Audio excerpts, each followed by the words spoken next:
Ladies and gentlemen, coming to you live, in your car on a Saturday or a Tuesday. Definitely from a Corvette. Yeah, Corvette if it's broken down.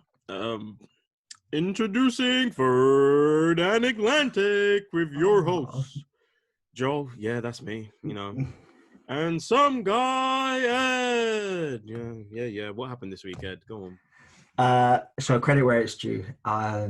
Joel, you did beat me for another week, and it is 5-1 now. But as you always say, regular season doesn't matter. It's all about the playoffs. So I'm focusing now solely on the playoffs and just playoff-worthy teams.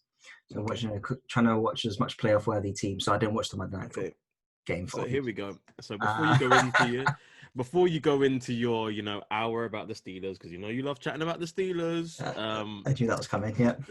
Let me tell you, and the people watching, let me tell you the rules for bantering me as a Steelers fan. Here we go. I know where this is. So let's see. People that are able to banter Steelers fans, fans of teams with 9 wins and they're leading their division. Okay. Teams that are in the first seed for their conference, they have unlimited banter. They could run whatever they want, and I can't say anything. Let's see. Teams with, what does it say? 10 plus wins? 10 plus wins? Yep. 10 plus wins. Teams that, are feared, amongst the league. People that cannot banter me about this. Teams with less wins than we have losses. How about that? How about teams that their season ended in week 5? They shouldn't be able to banter me. And teams that if the season ended at week 2 would still be last in their division. Those teams shouldn't be able to banter me. Fans of teams that were thought to be tanking, they also can't banter me.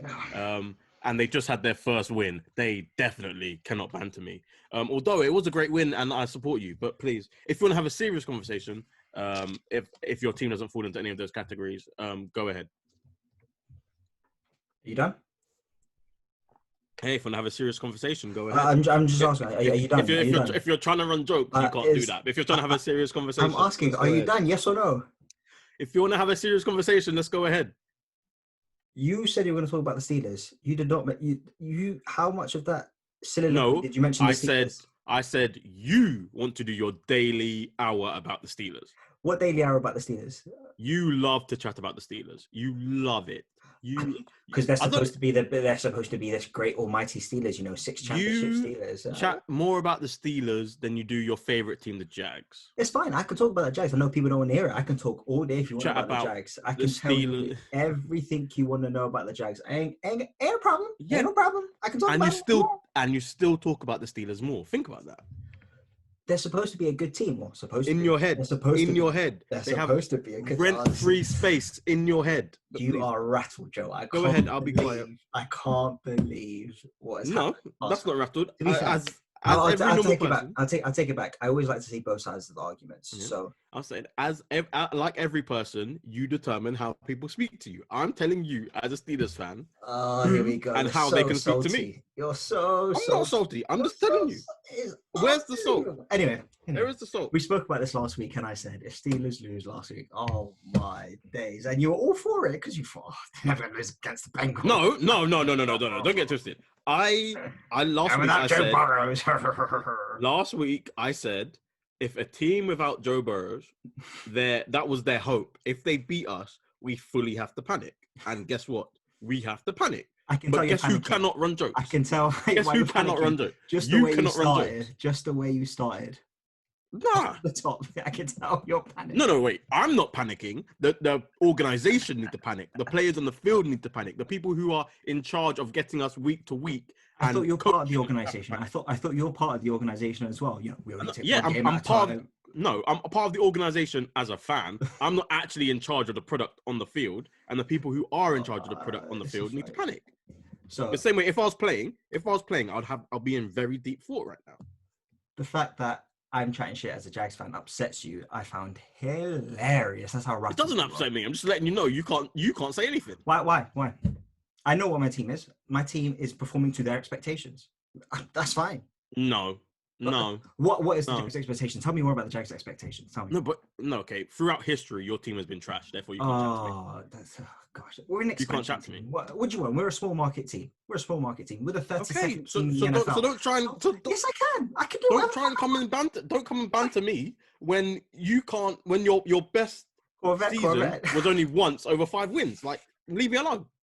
And we smacked you twice that season and got rid of the triple Bs and got rid of the killer Bs. The killer Bs. Like I said, you had one good season in which you had over 5 triple Bs, and that's fine. And we knocked off your dynasty. That triple Bs. But anyway, like I said, I was going to start talking seriously, but you wanted to go this. For real, let's talk seriously. If you're let me say something.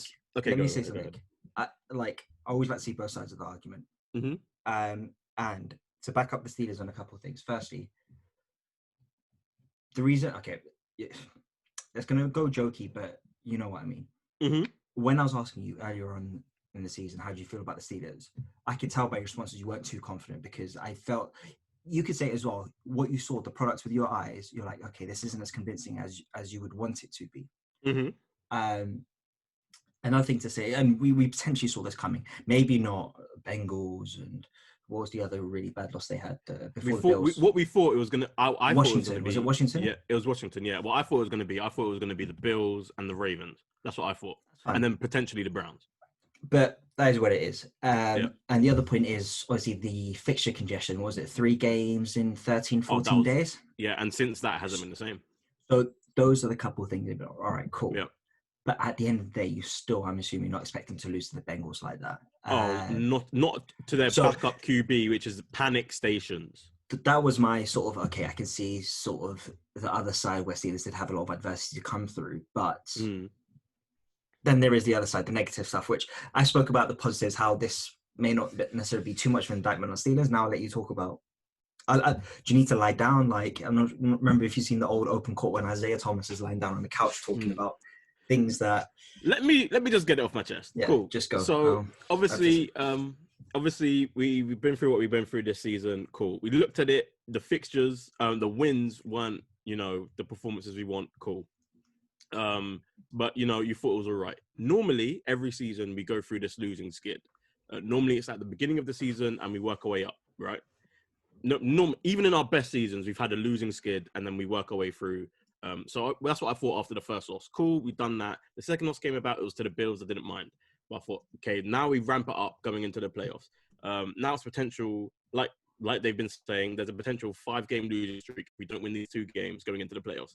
That goes from 1st seed to now we're 5th seed and almost pretty much guarantees we lose our first playoff game. Cool, whatever. I mean, it's not cool, but if that's how you're going to play coming into the playoffs, that's what you expect. If you are going to dance on the logo, I have no problem with that. You did that the whole season.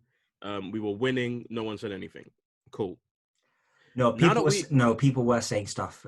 People were saying stuff, and we were winning, and they were salty. Cool, whatever. Now, it's not about being salty. That's just pure disrespect. Everyone and their grandma. Pure disrespect. But guess what? Guess what is disrespect? Running you over and going into your end zone. That's disrespect. As every defender would tell you, allowing them into our end zone is disrespect. So in order for you to knock him off. And now you're doing that. All credit to you, you're doing that. But guess what? Juju, please.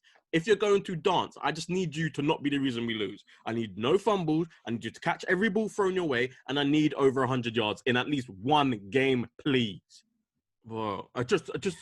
Just get over 100 yards. Yeah, I was going to say, what's the 96 yards?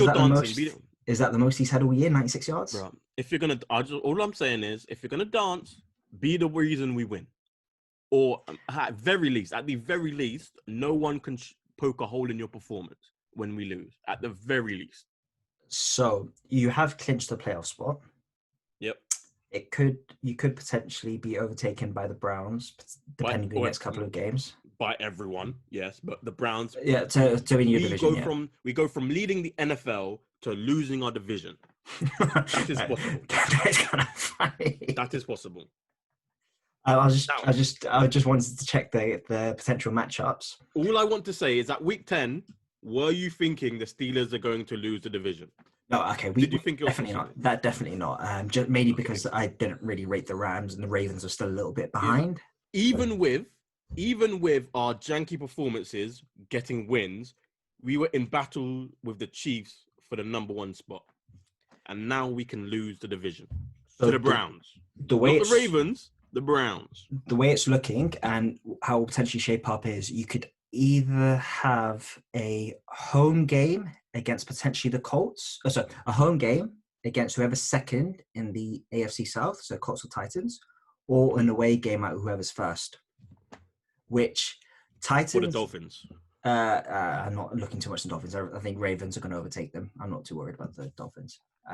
It's tough. The AFC is tough compared to the NFC. I don't really rate too much. Yeah, AFC is a lot. Normally, for the last couple of years, they've been saying it's the other way around. Here we go. Yeah, that is true. That is true. Fucking Washington's in the hunt. Oh gosh, Washington. And anyway, so 2 very tough matchups. The good thing is actually the Steelers do play the Colts this week, and they could potentially play them again in 2 weeks' time, which is really interesting because you don't necessarily see those sort of back-to-back, not necessarily back-to-back, but those a playoff game and a regular season game, so against the same opponent so close. They've got the Colts, then they've got the Browns. Those are 2 big tests, and I don't think this is necessarily a bad thing, so to speak. The next 2 games are super key, and they could be coming to their peak at the right time if they manage to overcome this defeat. If they lose against the Colts, that is yikes.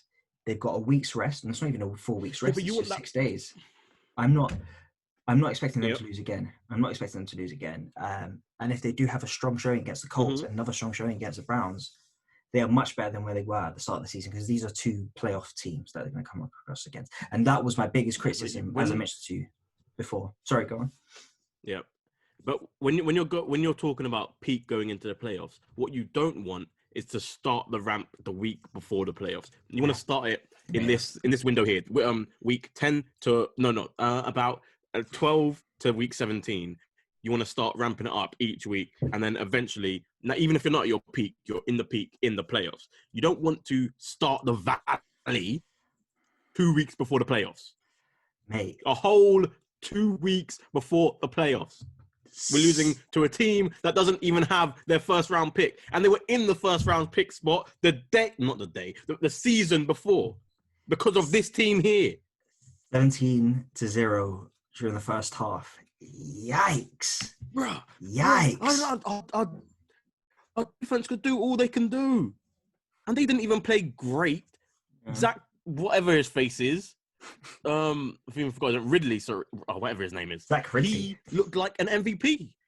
Yeah, no, not Ryan Finley. Ridley, Finley, whatever. He looked like an MVP coming into the second half. He was MVP caliber. He was running through our defense. I understand injuries. I understand flagging. I understand, getting beat once. You can't get beat twice by the same guy. Steelers receivers. Try back up. Steelers receivers. Deontay Jackson, 8 receptions, 59 yards. Chase Claypool, 3 for 54. Benny Snell Jr. I don't know who he is. 3 for 23. Juju, 3 for 15. He was a... I don't know what you want me to say. 3 for 15. I don't know. But then we can't run the ball. We can't run the ball. It's not even like we were saying before, there's just the play calling. We're not running the ball. No, we can't run the ball. I mean, I was looking at the rushing stats. 18 carries, 87 yards, just under 5 an attempt isn't bad. That's really good, to be fair. That's been our best this season, it feels like. And on defense, I was just going to say on defense, 2 sacks the whole game. Yikes. Because we've mentioned at the start of the season, defense was what you were holding on to, but... Sacks are what we need. Ryan Finley only had 89 yards. Sacks and picks. Ryan Finley only had 89 yards. Yes. Oh, that's the QB for the Bengals, which everyone didn't know coming into this week, even though he's been playing a couple of weeks. This is their 3rd win. Anything else you want to say before? Still more than the Jags, but it's their 3rd win. I don't know why you're comparing to ourselves. We're shit. We know we're shit. I don't know why you're trying to compare it to us. We know what we are. It's not doing you anything. We know what we're on. We're fine with it. We've accepted it. You're fine with it. Well, you have been because you're. I mean, There's not much we can do. Like in terms of an organization, I do respect the fact that Shad Khan does want to have a winning franchise, but it's always he's better than Stan Kroenke with Arsenal. It's one of those where everyone says, "Oh, you always need to give people time, the coach and front office time." He's given the front office so much time, and he hasn't been trigger happy in terms of letting people go, which I respect. Now we feel sure that Doug Marone is definitely going to get sacked at the end of the year. I mean, it is what it is. He had 3-4 year run, whatever. Considering his record, 4-year run, that's pretty good for Shad Khan not to have fired him. We've got someone new coming in, hopefully this year. I'm not too mad at it. Again, we know we're the 32nd team in the NFL. Like, we're just happy to be here. Well, you weren't. We're happy to be here. But you weren't, and that was the problem before this week. You weren't the 32nd team. No, the first until moving on. Nice little transition.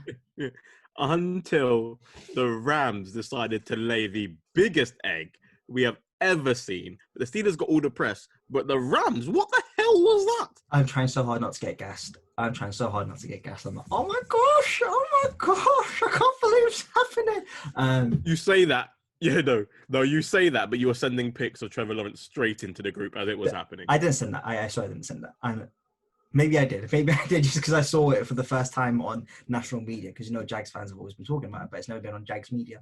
And I saw it, I was like, oh, actually, number 16 is actually kind of cool. SEC country, Northern Florida is definitely SEC country. So, okay.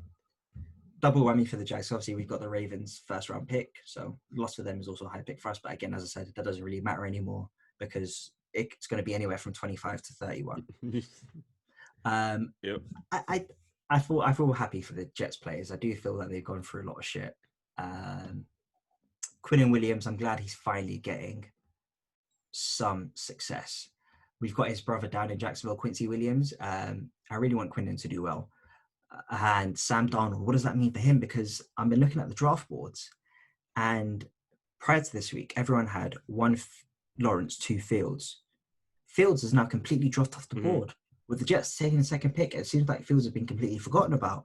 I've seen some people. Yeah, so the way 10th, 11th, see Zach Wilson being taken ahead of him. I've seen other QBs taken ahead of him. I was like, okay, I didn't anticipate. I don't watch college football enough to make a judgment. Yeah, so that was, but that's been the thing. So it was that you guys swap picks potentially, and then he didn't have a great game.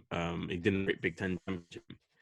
So those two in the same weekend, it looks like people are looking to put other QBs in that position. And then when you jingle around the draft order, a lot of teams need QBs, but obviously when Trevor Lawrence was gone to the Jets, it creates more kind of need, because then the Jets suddenly maybe they don't need a QB. Maybe they strengthen the team around Arnold instead of just going for T-Law, because you can't pass up on T-Law. So it's quite nice actually now that we've got the college football games on the Friday. So on the Friday we've got Alabama Notre Dame. I can't be asked to watch that if it's just going to be complete. That's one thing I hear about college football. When a team gets smacked, they get truly smacked up, and it's just not fun to watch. But Bama should smack them the same way Clemson just smacked them. Bama should smack them. That's the next point. Clemson, Ohio State, we get to see the two QBs, well, arguably QB1 and QB2, go against each other. Not for the first time. Not for the first time in the college playoffs. Last time T-Law did win. Trevor Lawrence did win, but he was playing horribly. Then he got smacked upside the head, and then the guy got ejected, and suddenly he was amazing. So, see how that goes. Even though Fields did play a good game, but he didn't play an amazing game again that day either. So, and it seems like the narrative for most people is that now they're very worried about the Rams and what they can do. And although yes, I would agree with some of it, I see a loss to a lower team not necessarily being that big of a deal. I always think that if you can win the bigger matchups against the bigger teams, that's a bit more like, oh shit. If you lose those matches, that's when I'm a bit more worried. If you lose to those weaker teams, I don't really care, because once you get to the playoffs, you don't see them. You only see the big boys in the playoffs. So that's also why I felt a bit more confident. The Steelers, like, okay, if they can get through the next couple of games, I feel a lot more comfortable with them.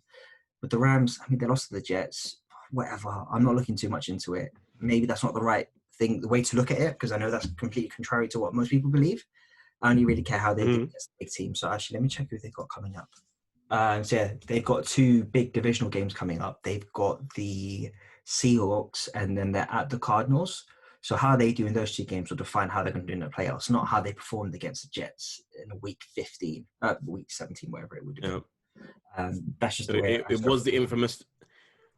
The thing is, it was the infamous trap game. However, the Jets haven't been playing terrible all season. There's been a couple games that they should have won, but then they kind of like gave up in the last bit. They kind of had like a Falcons Raiders fourth quarter. Raiders a couple weeks ago, yeah. Raiders especially. There was another one that the score wasn't as close, but this for a while the Jets looked like they were winning. I've been following the Jets obviously a little bit just because obviously it's Jags and Jets for that. Been Jags and Jets more or less all season for the number 1 pick. Yep. And I think they've scored in their opening drive for the past 6 or 7 games. And like every time they score in the opening drive, they might be like 10-0 up. I'm like, oh, okay. Could they sneak a win? And then they just end up getting smacked in the second half. They've had 2 or 3 close games where they could have won prior to including this game. Jags have had a lot more. I think half their games have been winnable. The other 3 or 4, or the other half have either been completely and truly dealt with or not close once it got to the fourth quarter. We're close against Green Bay. We went to overtime with the Vikings. 2-point conversion I think we had against the Texans. We had another close game against the Texans. We've been a lot closer in games, but Jets, we'll see. I think a lot of experts are now saying that they may trade down from the 2nd pick to get some more assets because and just build a team instead of getting a QB, which which is a good move. It is a good move. We've seen it work before, but Darnold isn't exactly an amazing QB, and you have the chance to potentially get an amazing QB. But if the guy you're going to get isn't like a huge step up, do you want to risk it? Not do you want to risk it, but do you want to just take a step back? I guess the way you can also see it, maybe just from a purely contract point of view, because Darnold's off his rookie deal in about a couple of years. Yep. And it'll probably be cheaper to draft another QB, right? If there's not that much difference as talent. But then the question becomes, how much can you get for Darnold? Because then you're losing assets that way if you can't get too much for Darnold compared to the 2nd pick. So that's just what I've also been thinking, how the Jets will maneuver it. But hey, don't really care. Well, the one thing we do know is that if it's down to the organization, they will mess it up. I was also going to say I was listening to Rich Eisen. Rich Eisen, as mentioned to you before, love him, and he's a massive Jets fan. So he was going on about it, and he had he's the best at this stuff. He had this couple-minute video talking about how, do you know who his one hope is now? His one hope is Mitchell Trubisky. No. Because the Jags play the Bears this week. And if Mitchell Trubisky plays like Mitchell Trubisky, the Jags could get a win. But he's been playing well-ish the last 2 weeks. So that's the point. He's been doing okay, but Rich has like, please tap into that old Mitchell Trubisky. I need you to have one of those games. Minshew, I need you to have a bit of magic. And I found it really funny because it could be true. I'm not sure what the Bears can provide. I think they're still with a chance of the playoffs. They are a game behind the Cardinals. I don't see them catching up, but they are a game behind the Cardinals. So they still got some stuff to play for, but yeah, we're relying on that. Anyway. Well, either way, Trevor Lawrence is going to go to a team that is potentially going to kill his career before it starts. So, who knows? Hater. Well, I mean, no, isn't that exactly what happens to first? We've never drafted. If you don't have a first round pick through a trade, you are a terrible team, and that's just what it is. If you don't have a first round pick through a trade, if you don't have the first pick through a trade. So if you actually won the first pick, you are a trash team, and that's how it works. That's why it's there. That's the parody of the NFL. That ain't a problem. That ain't no problem. Ask Darnold what happened. He went third. Baker went first. He was meant to be number 1. Get your facts right. That didn't happen. He was meant to be number 1. But did he go number 1? No. Exactly. And then up until this year, we've been saying Baker was trash. You've been saying Baker's trash. Who went number 2 that year? Because I know who went number 3. Who went number 2? NFL draft. It wasn't a QB. No. Running back? No, it wasn't running back. I'll tell you the team. Let's see if you can guess the player. Go. Giants. Oh, Saquon. Yeah. Funny enough, actually, so just searched on Wikipedia. The top 7 picks, all 7 apart from 2 have already been Pro Bowlers. Which are the 2 that haven't? Baker hasn't. Barkley has. Donald hasn't. Yeah. Denzel Ward, Bradley Chubb, Quinn and Nelson, and Josh Allen all have as well. What a draft. Josh Allen. The guy that no one liked. And in the top 20, actually, only 1, 2, 3, 4, 5, 6, 7, 8. Oh, top 20, half of them have already made a Pro Bowl. Over half have already made a Pro Bowl. Seems like a decent draft. First round even. Yeah, very good for top 20. Pretty good. I'm not sure how many of them are still on the levels they were before. When James has been injured a lot. I feel gutted for him. Leighton Van Der Esch injured a lot, hasn't been performing as he might want to. But anyway, I was going to follow up on Pro Bowl. Pro Bowl is absolute bollocks. It's just fan votes just really piss me off because obviously, look, smaller markets don't necessarily get as much love. How James Robinson didn't get in there ahead of what's his face from Oakland, the running back from Oakland? Josh Jacobs. Josh Jacobs is beyond me. James Robinson is 3rd in rushing yards, 3rd in all-purpose yards, and he didn't get ahead of Josh Jacobs, who's had an under year with the Raiders. Bollocks, absolute bollocks. Anyway, that's the fight you want to pick. That's the fight you want to pick with that. With a shittier O-line. That is the fight you want to pick with that. Which player do you have issue with? Because that's the ones I've been following. Evan Ingram is the worst choice in that. I don't know much about the rest of the tight ends because I don't think we have a tight end up for it. Who else is tight ends in the air? Who got snubbed? The tight end that got snubbed was Big Rob Tunyon from the Packers. Evan Ingram got one touchdown. The Packer one. There was someone else that Sharp brought up. That Shannon Sharp brought up. There was another guy. I forgot what it was. But how could you play for the Giants, have 1 TD all year, and then be a Pro Bowler? And yeah, it's just such a popularity fight. It really pisses me off for the especially as George Kittle went, as obviously George Kittle went there because he's injured. So that was the time for Big Rob Tunyon. That was his time. Any snubs from the Steelers you felt that should have been there? From the Steelers, we got 5 guys there. Really? Who are your 5? We got Watt, Hayward, Fitzpatrick, Castro, and Pouncey. 2 O-linemen. 2 O-linemen. And 3 D-line / lighters. 3 D-line / linebackers. No, 1 D-lineman, 1 linebacker, no 1 safety. I know Bud Dupree's injured. Oh, yeah. I know Bud Dupree's injured. Did he not get any... or is he excluded just because he's injured? No, the sheer time of the injury and how long he's had out, we wouldn't get many votes for that. 3 games, no? Only the last 2 games, 3 games you've lost. But anyway. Yeah, but he's a tentative one to get in when he's playing well. So, like, because obviously they push Watt more. They push Hayward more as a captain. Mika gets picks and all that. So, obviously, when he's a safety, he gets rid of that. So, and then obviously they push linemen. And they push the lineman, So lineman is one of those where if you get picked once, it seems like it's just on a roll. You always get picked as a lineman just because it's just easier. You just have to not be bad and not be excluded. No, I said not be terrible. You can be bad but not be terrible, so that people know you've been terrible, and then not get excluded through injury. I saw another one on the Saints. Once you're in, you're pretty much solid in there. I saw another one on the Saints where, what's his face? Cameron Jordan got in, but their other rusher, the white geese, I forgot his name, he didn't get in, and I think he's leading the NFL, he's leading the tackle. What's his name? Because he's the one that people were saying should have got in instead of Chase Young. Oh, I think Chase Young should be there now. I can't remember because I think Chase Young got in through popularity. I think because obviously he was a second pick, right? As soon as I saw those James Robinson was there, I didn't care anymore. I didn't look at what positions they were in. Justin Jefferson is the rookie. I was surprised rookies got in there because they normally don't know, but he definitely deserves to be in there. breaking Randy Moss's rookie record. So for the Vikings, yeah. I the think storyline was too good. There were two rookies in there. There was Justin Jefferson. I can't remember who the other one was. Chase Young. Chase Young. James Robinson should have definitely been there, but I'm not going to get into it. Let me see who that geezer was on the Saints. Trey Hendrickson, was that the geezer's name? Yeah, that's the one. Yeah. Hendrickson.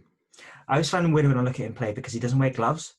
Yeah. And seeing players without gloves just really last year we had a tight end who didn't wear gloves, and it really confused me because I'm like, you're fucking catching the ball, just put on some gloves. But yeah, he made a couple catches and just looked super weird. But anyway. Was it Max? Max, what's his face? He didn't have a bait name. It wasn't someone to bait. I can't remember his name. It was out of Minnesota. You didn't draft him, but the Ravens drafted him, I think. And then he didn't quite make it there. I think he was a tight end that used to wear gloves anyway, yeah.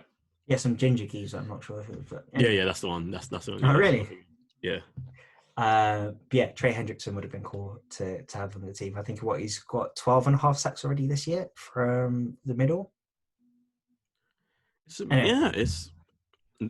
there's every year there's snubs, and every year it feels like that year has the worst snubs, and there's no way you can get anywhere. But you know how it goes. They'll probably normally they get in through injured reserve, but obviously now that it's on Madden, there's no reason to not do it. That's true. Unless it's the teams that make the playoffs, or not teams that make the playoffs, teams that make the Super Bowl.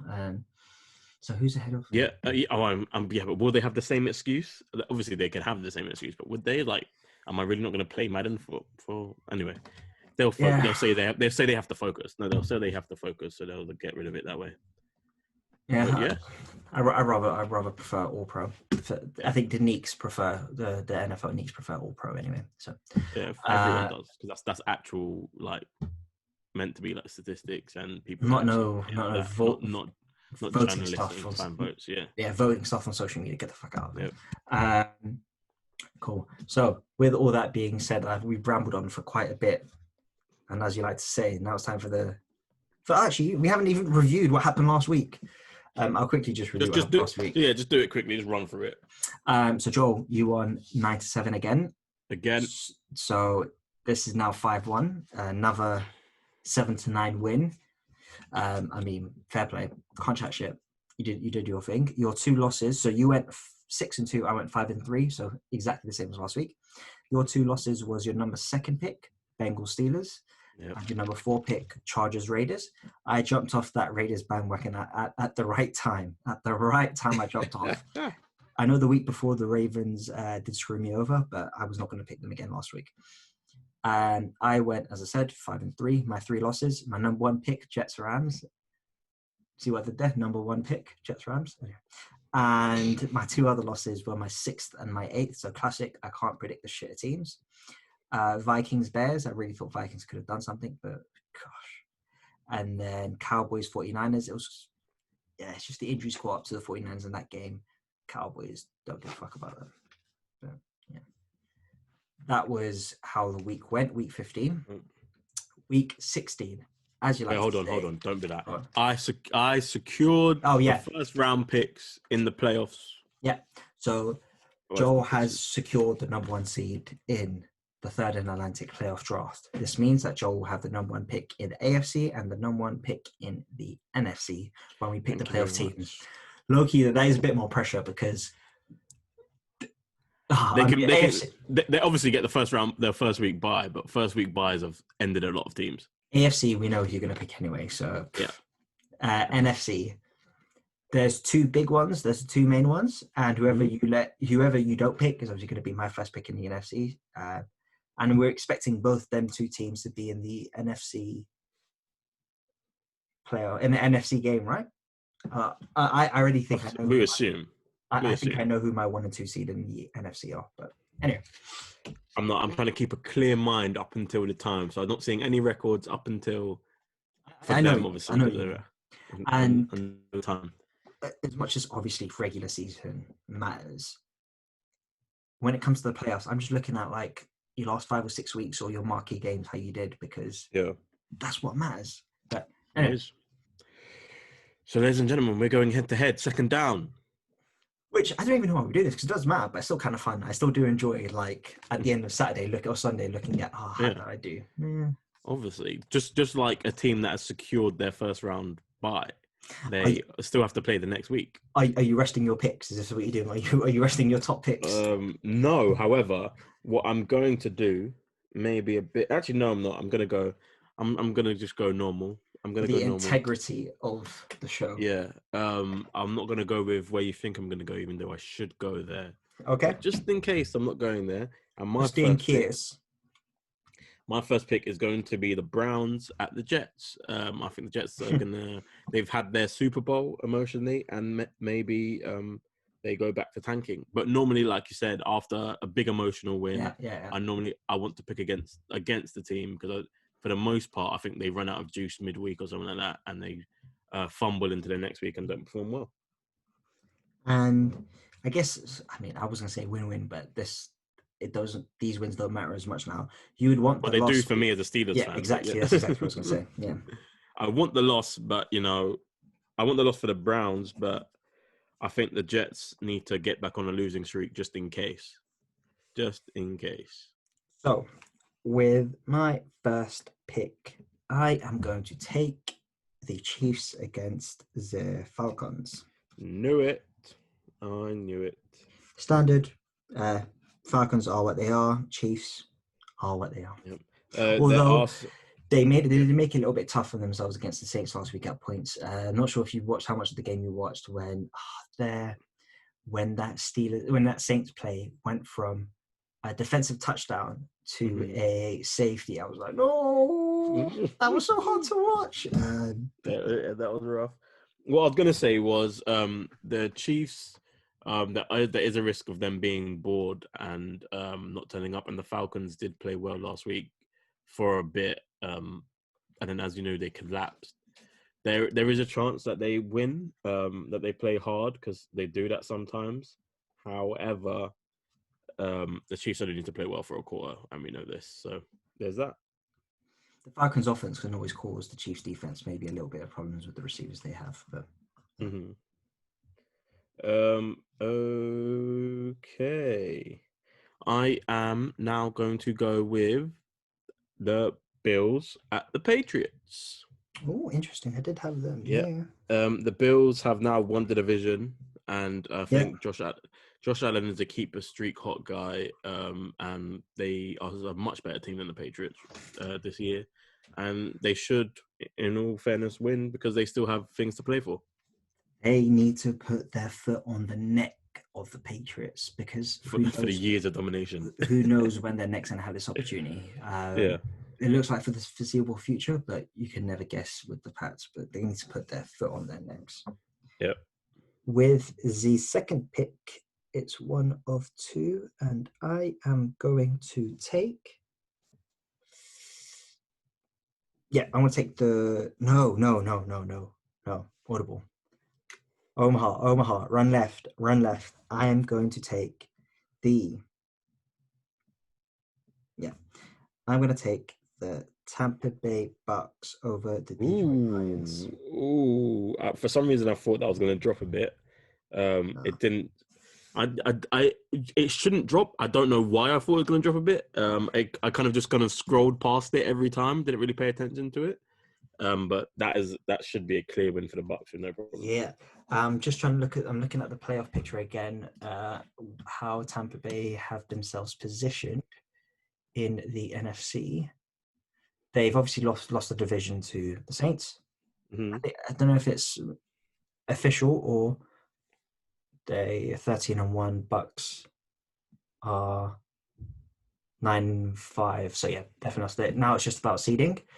I think if their aim is to get ahead of the Rams, who got same record 9-5, 9-5. If they do go ahead of the Rams, it means they play whoever wins the NFC East, which call it a bye more or less. So I think they're still in the hunt to try and win games to have the NFC East game. Yep. Okay. Next pick. I'm going for the Cardinals versus the 49ers. Yes. Yep. I'm obviously the 49ers have been looking worse and worse. as Nick Mullins is in. More weeks he has to go with. Teams clock him, and hopefully this is a week where Kyler Murray turns up. Much like last week when he had put the pressure on Jalen, and comes out at the end victorious. So you're taking the cards with your third pick. Cool. In that case, I am going to take the Baltimore Ravens over the New York Giants. Decent pick. Can't argue against it. Ravens did smack up the Jags last week, so I'm not looking too much into that. And in terms of playoff seeding for the Ravens, they are in the hunt. They're not in the playoffs yet. They need their next wins. And it will be because we all know the criticisms of Lamar in terms of some people still question his throwing accuracy, throwing down the field, and how he'll perform in the big games in the playoffs. I hate when they always bring his first playoff game when he discusses playoff record, because that was not the Lamar we all know. That was him, and I think it was his rookie year. And he played against the Chargers team that completely switched up their defense, and Lamar did look lost, but that was before MVP Lamar, so I'm not looking at that. But then he did throw up a dud last year's playoffs. So if he can't make the playoffs, there's a big indictment on him again, which I don't think he will on his resume. I'm hoping Ravens can pull it out this week. All right. Well, I don't see Giants winning this. Obviously, McCoy had a decent first game in as a full starter, but since that, the Giants haven't done anything really well. You were high on them, but that cooled off like the week after. So I'm going to go with the Saints versus the Vikings. I'm taking the Saints odds. They're trying to secure first round bye. They're fighting with the Packers.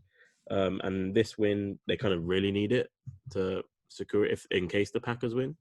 So they need it. Yeah, that's mine. Yeah, Packers are 11-3, Saints 10-4. I don't see the Packers picking up another loss, so it seems like they will stick on second. To be fair, the Seahawks are 10-4, so they could potentially pip them to the second seed. So yeah, it's a little bit of leeway in there.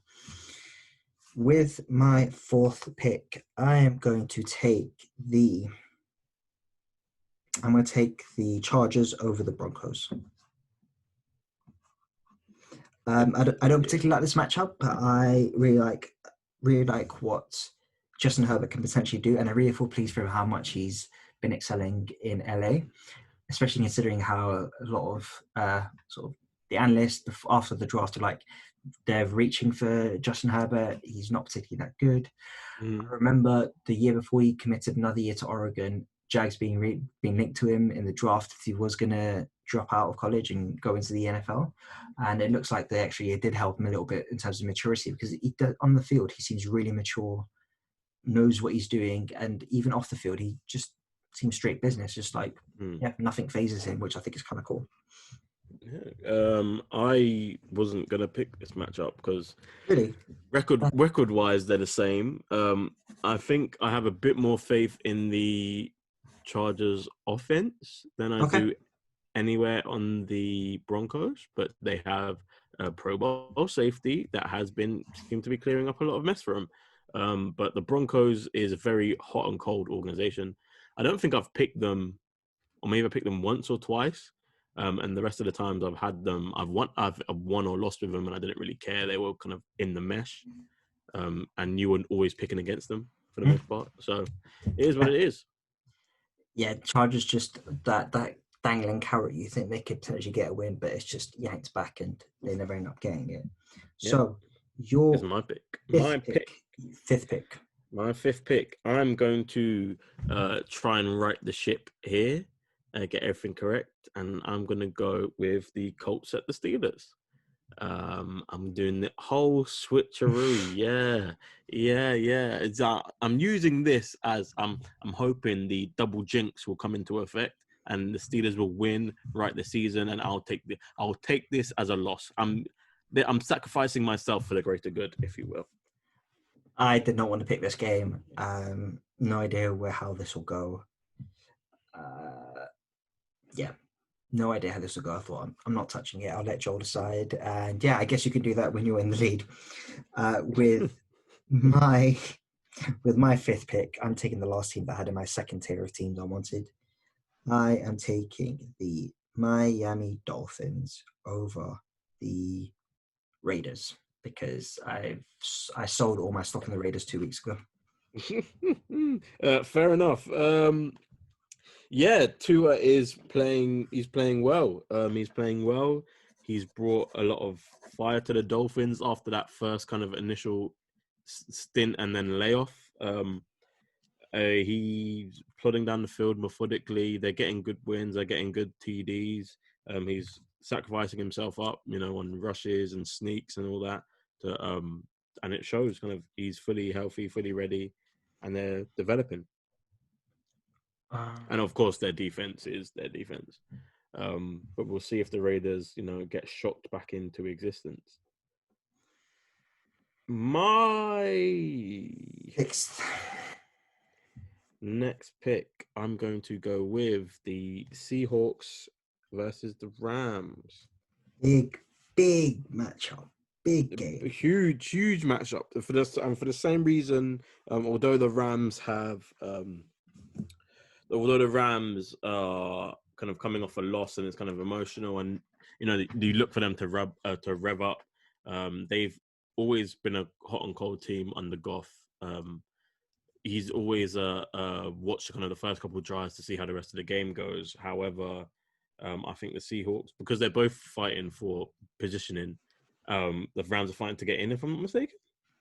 Well, they are in. It's just position. Oh, yeah, they're in. Okay, because positioning. I think the Seahawks have a bigger fight at positioning, and they'll get more out of it. And the Seahawks come into the playoffs always seem to be firing for the last couple of years. So this is big for the division. If the Seahawks win it, I believe they clinch it. And if the Rams win it, I believe they will go ahead of the Seahawks to be the number 3 seed. So that's what's in stake. It's the 3 seed. It's being 3 seed or the 5th or 6th. So that's what's at stake. Yep. Okay, so with my pick, especially if the Saints lose, they can poach second.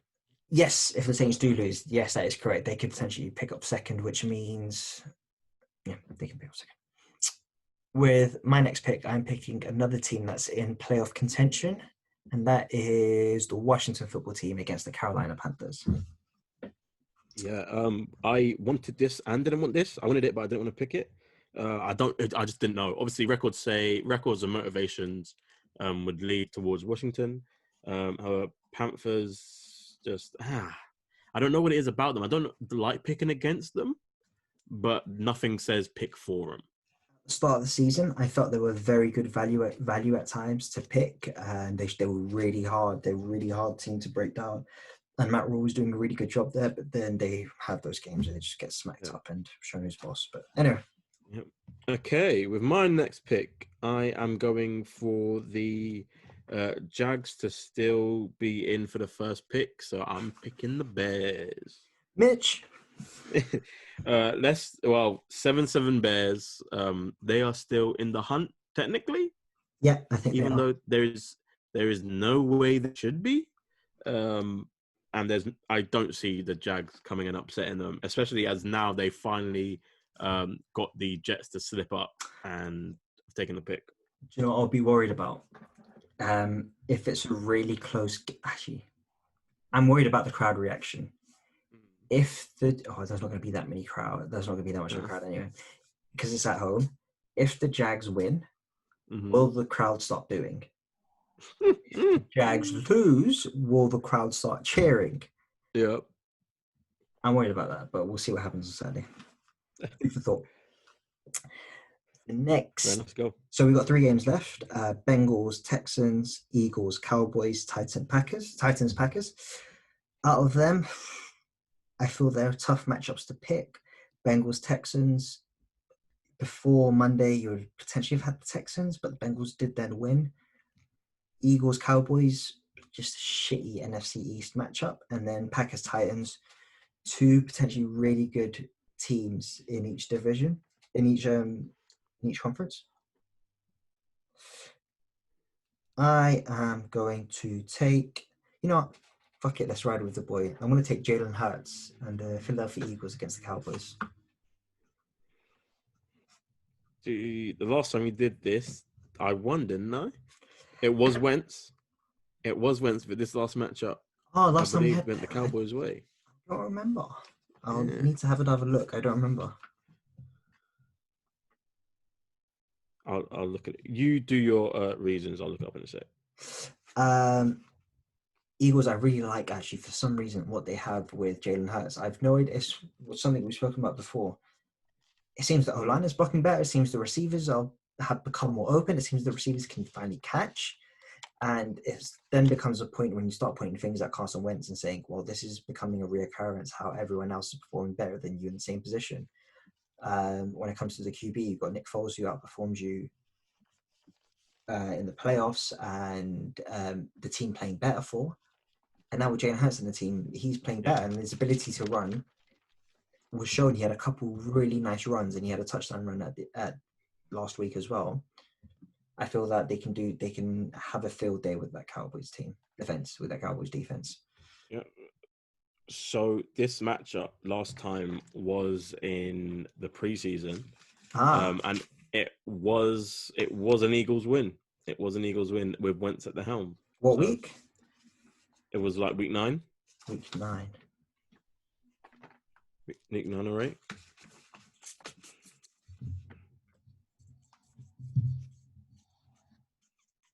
Cowboys Eagles, yeah. Week 8, prime time. Eagles were my third pick that week.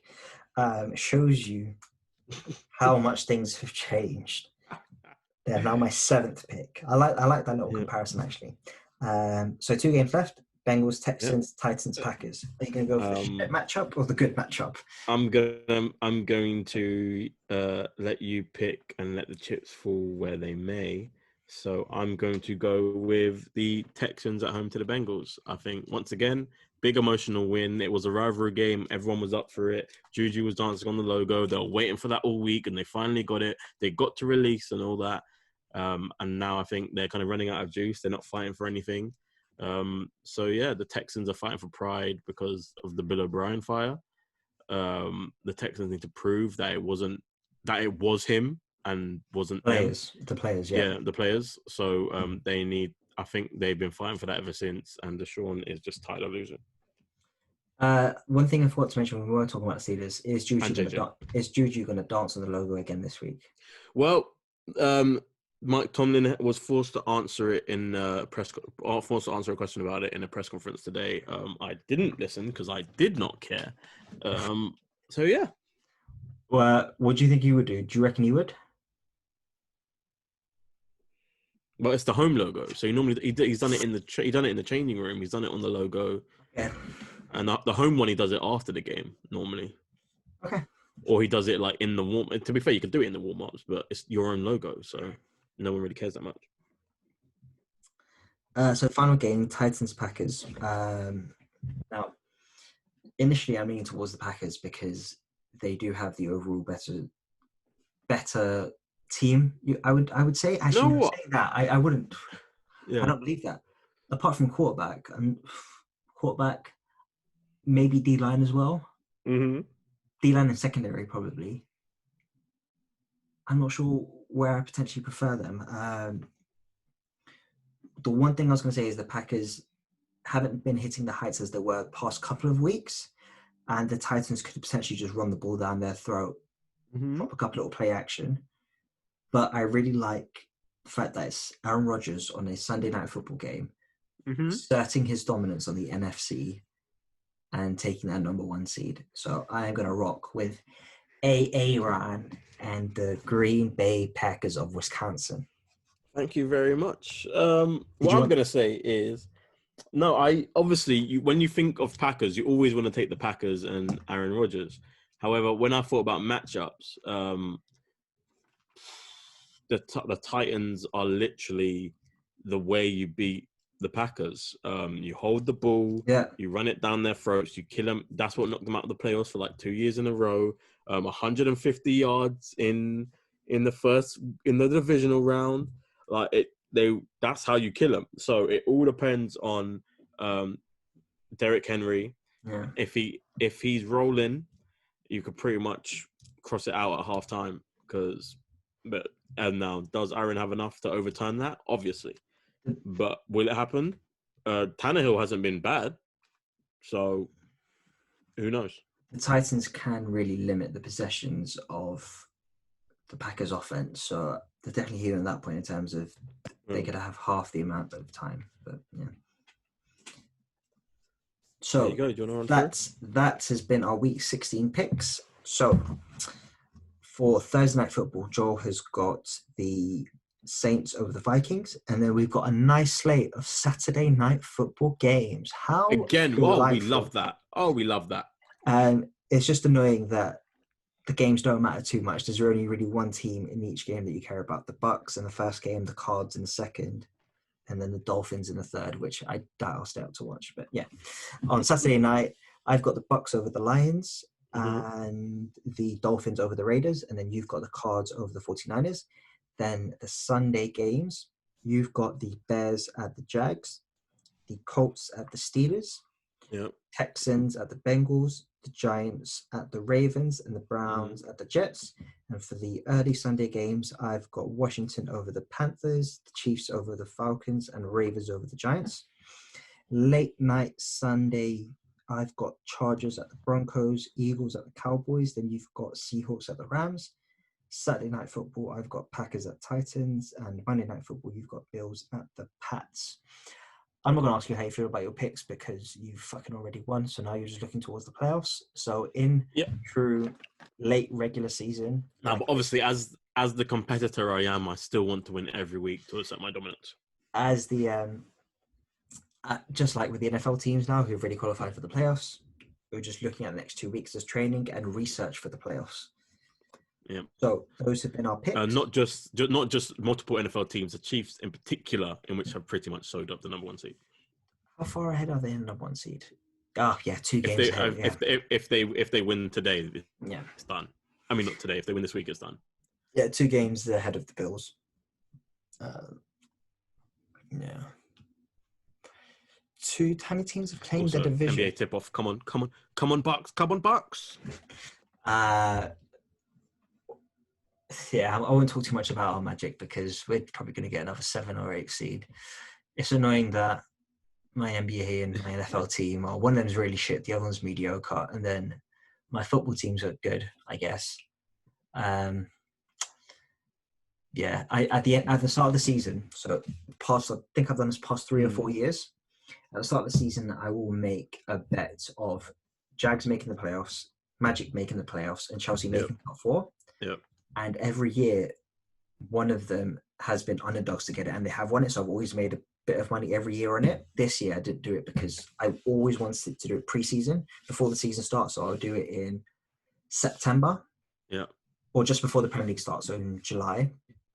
This year, I can do it because the NBA season didn't finish. The NBA season started like halfway through. It's just the way the season started just didn't line up, and I just didn't end up doing it. Maybe I should have done it because I may have gotten some good money on Chelsea making top 4. Anywho, those are my boys. At least my team isn't 15th in the Premier League and could look to relegation. At least in the NFL, there's no relegation. Oh, mate. Let's not talk about this. This is I'm a fan of sports. International. Oh, here we go. At the end of the day, the game always wins. Third down. Who are ya? Here's where we'll have a little bit of fun. So we'll just make a comparison from someone in the NFL world and compare them to world sport. Neither one of us tell the other person who the comparison is going to be, so it's quite a fresh reaction. And I'll kick us off. So usually when I do these comparisons, I watch someone on a Sunday and I'm like, wow, this person really stood out. Who do they remind me of in football? But then this week I did it a bit opposite. There was a story with Leroy Sane at Bayern. So Leroy Sane's history was a bit of a wonder kid. was at Schalke. Then he got about £40 million move to Man City. He had a couple of good years there, but then the last couple of years there was questions about his attitude and his injury concerns. Then he went to Bayern Munich this summer, and everyone was like, "My God, those wide players for Bayern Munich. You've got Davies, you've got Gnabry, you've got Sane, you've got Coman, you've got all these absolute beasts on the wing. Like, how are any fullbacks going to compete?" And his time at Bayern has been a little bit underwhelming as well. He scored a couple of nice goals, but there's been some more questions about his attitude. And over the weekend, he got subbed on and then subbed off like 20 minutes before the 20 minutes later or something like that, which in football is like an ultimate disrespect. You never, at Chelsea, I think, watching Chelsea games, I think I've only ever seen that once or twice, and I think that was Mourinho's first tenure. The only thing that's acceptable for is like a red card, isn't it? That's it. Red card injury, or if it's at the very least a purely tactical decision. I know Mourinho did that before. He's done that before on a purely tactical decision, which the player's still annoyed at. It's still a sign of disrespect, but it's a little bit more acceptable. Leroy got subbed off because he wasn't performing how Bayern were doing it, and I was listening to some reporters saying that could have been premeditated to give him a kick up his arse. Saying that, I'm trying to think, actually, who is that in the NFL? Who's someone who people have questioned sort of his attitude, has moved teams recently, and hasn't necessarily been as productive as he wants, and has potentially also had some injury concerns. And I thought, bingo, there is a guy who reminds me of that. Has moved teams recently, injury prone. Was he benched because of his attitude? He's not necessarily been benched, but somehow his team has been doing much better with him off the field. Is also another narrative from his team. And apparently his quarterback's been playing better without him on the field. Am I bugging? It's a wide receiver, by the way, that I made the comparison with. Odell. Yeah, that was my comparison. that was who I thought. Obviously, it falls flat on certain things. I think I would say Odell's been more successful individually, but then Odell performs, but Leroy Sane not exactly win. Leroy Sane has also been an absolute baller. He's won quite a few trophies at City and has had an important role, but not necessarily had that consistently across multiple years. And but I think that's where it sort of falls flat. But behind this, and I do think Odell seems to have a better record in terms of working hard at training, but it seems as though to the public eye they've had quite similar paths in terms of not necessarily being a little bit underwhelming. I thought when Sane was going to go to Bayern Munich, I was like, oh shit, he's going to go into the Bayern Munich machine. He's going to be an absolute ridiculous baller. That was sort of the comparison I was thinking. I'm not sure what you think about that. To be fair, I saw where you're going with it. I was stuck on, you'll find out in a moment why I was stuck on a particular person. Okay. I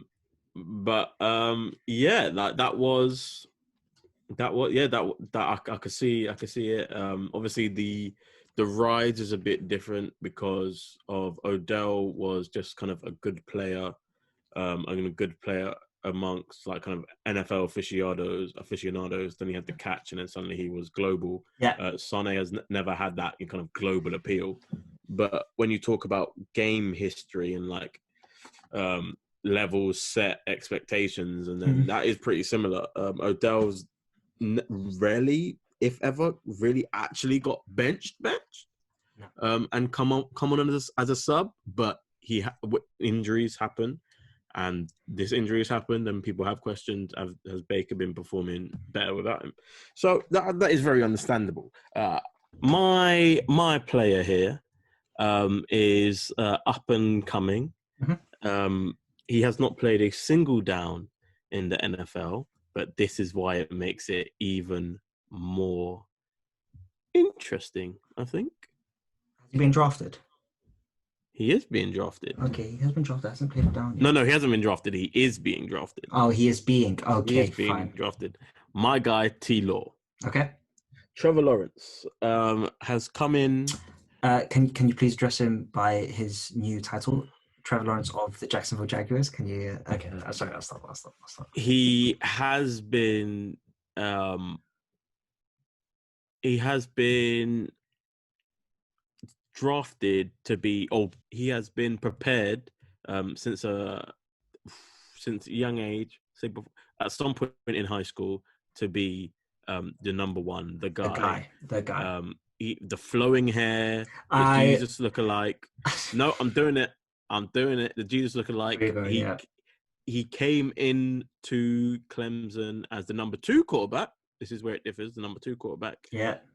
However, he followed Deshaun Watson, who was compared to Jordan.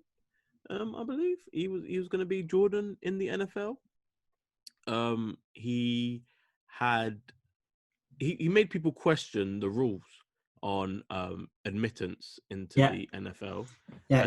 Should they change the drafting age and the drafting policy? He has shown all he can do in at Clemson. The only thing he could have done is won every year, which is some would say impossible. However, the hype he's coming in with is a bit different. It is to a similar effect what's going on. People are going out of their way to plan ahead, let's say a couple seasons ahead, to try and plan where their team are to try and get him. And I think it's pretty obvious where I'm going with this.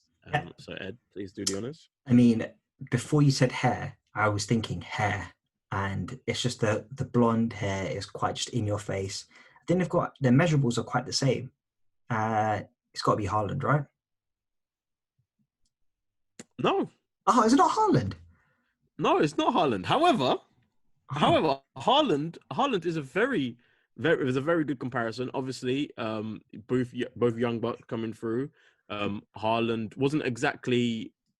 He was known, I guess, by the scouting staff and his parents and all that they were preparing him to be great. But I think worldwide he didn't splash until last year. I'll get into Haaland, so I'll make my Haaland argument after, but I'll let you get on with who you got. So it's not Haaland. It's not Haaland. Is it football or is it another sport? It's another sport. Okay. Oh. Oh, no. It's not going to be him. Right. When it's another sport, I just get confused. Can you tell me roughly what sort of... Is it a ball sport, team sport, individual sport? It's a ball team sport.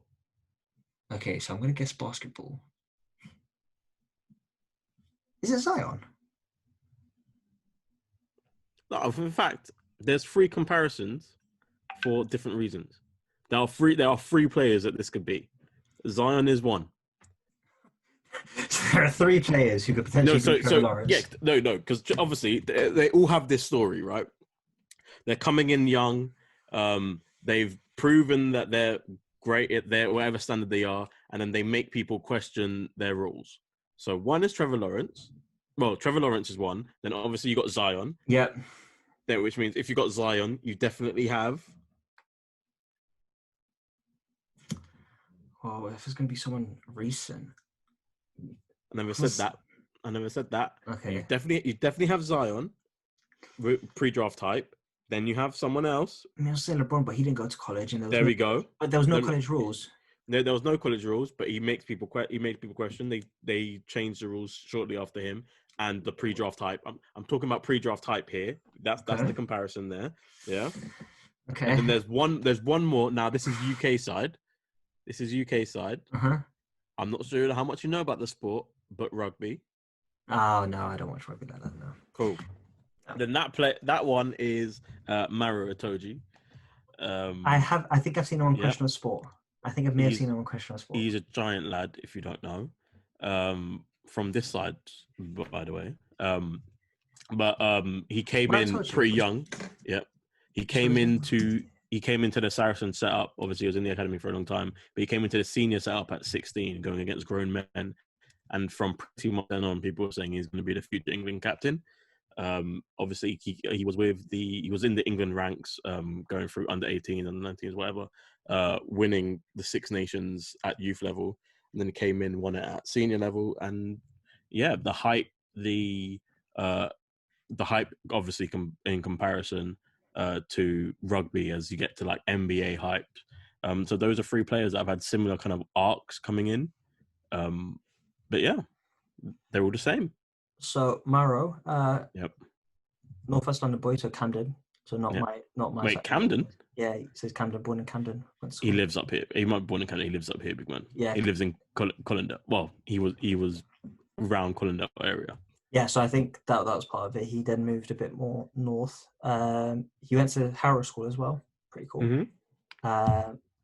Yeah, he went to boarding school in Harpenden. Yeah. Gosh, there's a lot of comparisons there for Trevor Lawrence.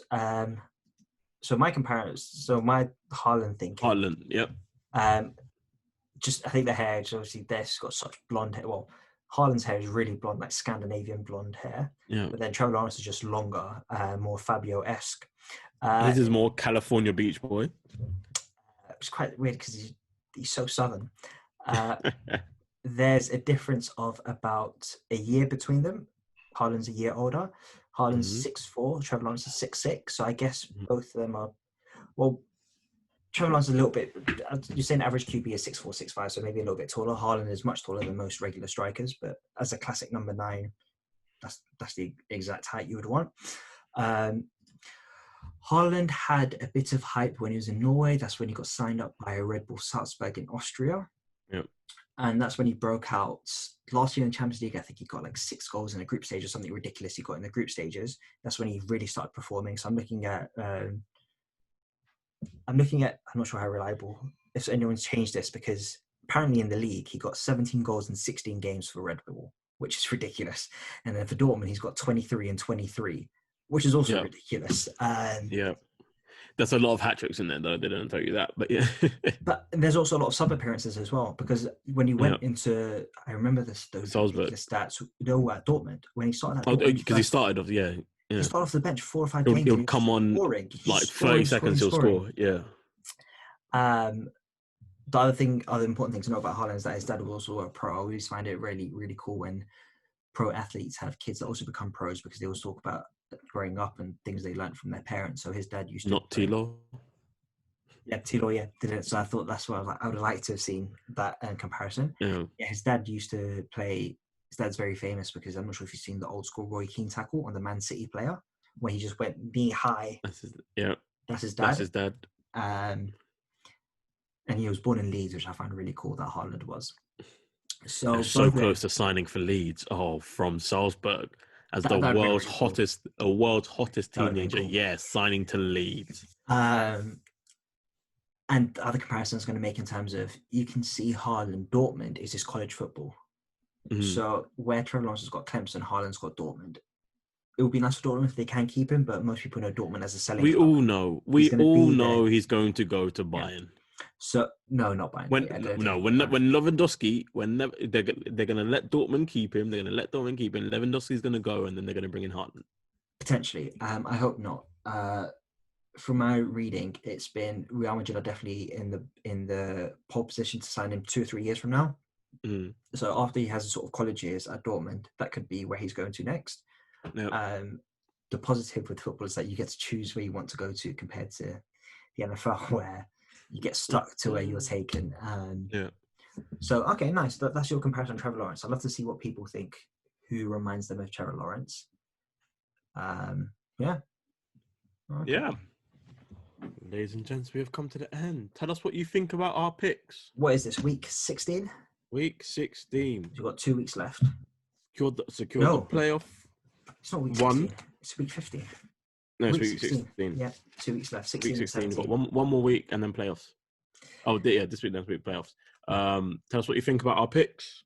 Tell us what you think about who are you? Who are you comparing to? Who's someone we should look into?